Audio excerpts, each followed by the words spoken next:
नानू धांधल में सामी फाउंडेशन पारां न्याणियुनि खे तालीम ॾियण जे हवाले सां गर्ल्स लोअर सेकेंडरी जे उन्वान हेठि हिकु शानदार तकरीब कोठाई वई। उन मौक़े ते मुक़रर अॻवाननि ख़िताब कंदे चयो त सामी फाउंडेशन थरपारकर निजी इदारे जे तरफ़ां ज़िले तालीमी ऑफिसरनि जे सहकार सां 5 तालकनि में लोअर सेकेंडरी लेवल ते छोकिरियुनि जी दाख़िला मुहिम जी मिलियल हदफ़ 1900 मां 1400 ताईं मुकमल करे चुका आहिनि। इएं इन्हनि जो रहियल हदफ़ खे पूरो करण जे लाइ कमु जारी आहे।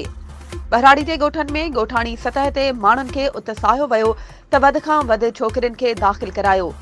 अॻवाननि पारां लोकल मक़ामी माण्हुनि लाइ राय पिणु वरिती वई, जॾहिं त तक़रीब में अशरफ ख़ासखेली, रहमत अली ख़ासखेली, भीशम मेघवाड़ समेत ॿियनि पंहिंजे ख़्यालनि जो इज़हार कंदे चयो त नानू धांधल में गर्ल्स स्कूल न हुजण करे समेत न्याणियूं तालीम जहिड़े ज़ेवर खां महरूम बणियल आहिनि।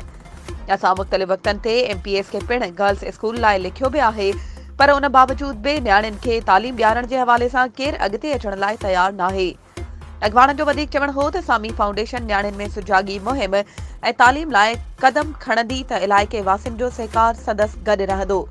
इन मौक़े ते deputy district education officer elementary secondary higher education Tharparkar Mohammad Saleem Rahmoo, Vijay Lakshmi, deputy education officer elementary secondary higher secondary Tharparkar, Sami foundation project director मोहतरम Ramchand Sotarhar, union council Virawah जे चेयरमैन कुर्बान ख़ासखेली, अली अकबर ख़ासखेली, अशरफ अली, भीशम मेघवाड़, रहमत अली, अल्लाह नवाज़ ख़ासखेली, एजाज रजीब जसोंत, मुबारक रिंद ऐं ॿिया मौजूद हुआ।